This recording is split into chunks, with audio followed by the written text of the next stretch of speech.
Here's the thing, nobody tells you about raising kids in 2026. Your child's biggest competitor isn't the kid next door with the tutor and the piano lessons. It's a language model that never sleeps, never complains, and costs less than a coffee subscription. So imagine you're standing at the crossroads of parenting in the age of artificial intelligence. You've got one path that looks familiar, flashcards, practice tests, maybe some coding camps if you're feeling adventurous. Then there's this other path, and it's glowing with the eerie blue light of a chat interface. Here's the question that keeps parents up at night. How do you prepare your kid for a world where AI can write their essays, solve their math problems, and probably give better life advice than you can after your third glass of wine? Do you ban it, embrace it, pretend it doesn't exist, and hope for the best? Let's pull back the curtain on what's actually happening in classrooms and bedrooms across the country. Kids aren't asking their parents for help with homework anymore. They're asking Claude, ChatGPT, or whatever AI assistant their school hasn't blocked yet. And here's the kicker, the AI is often better at explaining photosynthesis than the overworked teacher with 30 other students to worry about. Picture the scene. It's 9 p.m. on a school night, your daughter is stuck on her algebra homework. In the old days, she'd shuffle into the kitchen, interrupt your email catching up session, and you'd muddle through together. Now, she's got an AI tutor that can generate 10 different explanations, each tailored to her learning style, complete with practice problems and encouraging emojis. Cue the parental guilt and the think pieces about how we're raising a generation that can't think for themselves. But here's what the hand-wringing articles miss. Your grandparents probably said the same thing about calculators. Your parents definitely said it about spell check. The real secret isn't whether your kids use AI, they will. Trust me on that one. The secret is teaching them to use it like a bicycle instead of a wheelchair. There's a massive difference between AI as a tool that amplifies their thinking and AI as a crutch that replaces it. So what does that actually look like in practice?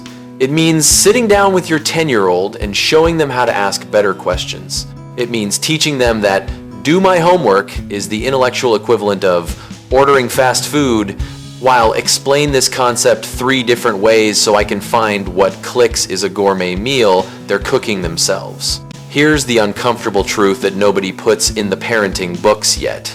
The skill of prompting an AI is becoming as fundamental as handwriting used to be.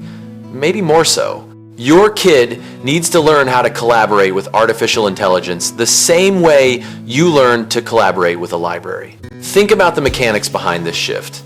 Companies are pouring billions into making AI smarter, more accessible, more integrated into every aspect of digital life. Schools are scrambling to update policies written when the biggest cheating concern was passing notes. Meanwhile, your kid is 3 clicks away from having an AI write their college admissions essay. But wait, here's where it gets interesting, and a little ironic. The kids who succeed aren't the ones who let AI do everything. They're the ones who use AI to explore 10 different angles on a topic, then synthesize something genuinely original. They're outsourcing the grunt work and reserving their brain power for the creative leaps that AI still can't quite manage. Consider the real-world impact rippling through education right now. Teachers are redesigning assignments because the old write a 5-paragraph essay format is basically obsolete when AI can generate one in 30 seconds.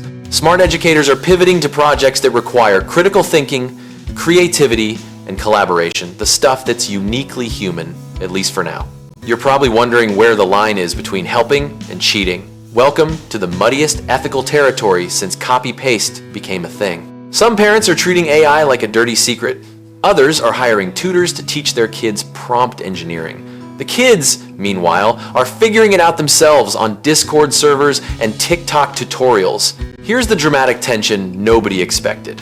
AI is both the great equalizer and the great divider. A kid in a rural school with limited resources now has access to world-class tutoring through a free AI interface. But the kid whose parents understand how to leverage AI strategically, that kid's playing a different game entirely. Watch how the landscape adapts and evolves. School districts ban AI tools, then quietly unban them when they realize prohibition is futile. Companies release education-friendly versions with guardrails. Parents form online communities to share strategies. The cycle spins faster every semester.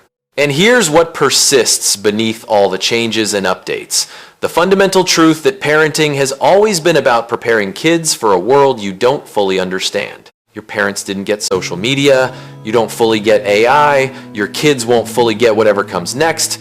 The irony is delicious, really. We're using guides and articles, probably written with AI assistants, to figure out how to raise kids who'll use AI. It's turtles all the way down. Except the turtles are neural networks, and they're surprisingly good at giving parenting advice. So what's the actual playbook here? First, get comfortable with AI yourself. You can't teach your kid to swim if you're afraid of the water. Spend an evening playing with ChatGPT or Claude.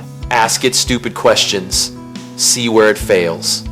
Understand its limitations. Second, teach your kid to think of AI as a very smart, very willing intern who sometimes confidently spouts complete nonsense. Verification matters, critical thinking matters, the ability to spot when an AI is hallucinating facts matters more than ever. Third, focus on the skills that AI struggles with: creativity, emotional intelligence, ethical reasoning, physical coordination, genuine human connection. Let the robots handle the memorization and calculation. Your kid needs to be building the muscles that machines can't replicate. Fourth, have honest conversations about what success even means anymore. Is it getting straight A's on assignments that AI could ace? Or is it developing the wisdom to know when to use technology and when to trust your own brain? These are philosophy major questions with real-world consequences. Here's what the research is starting to show. Kids who learn to collaborate with AI early develop a different kind of cognitive flexibility.